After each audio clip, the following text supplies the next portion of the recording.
And the last one, but not the least one, retirement savings. It is very close to you and you will have to answer very crucial and tough question for this.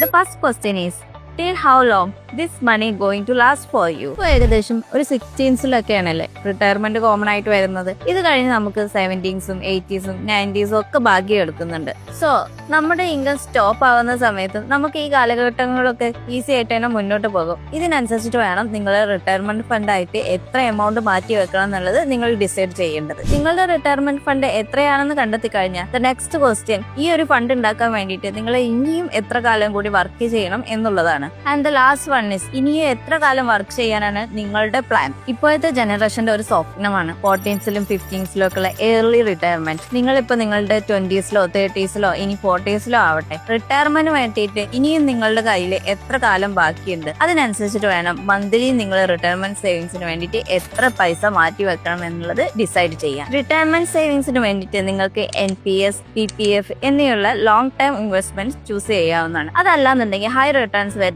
Mutual ഫണ്ട്സോ SIPയോ ഇതും choose ചെയ്യാവുന്നതാണ്. ഇനി ഒരു ചോദ്യം ചോദിക്കട്ടെ, what is your view about retirement? ചുമ്മാ പണിയെടുക്കാതെ ഇരിക്കുന്നത് മാത്രമാണോ, അതോ പണത്തിന് വേണ്ടിയിട്ട് ഇനിയും നമ്മൾ പ്രഷറൈസ് ആയിട്ട് വർക്ക് ചെയ്യണ്ട എന്നുള്ളതാണോ? Do comment.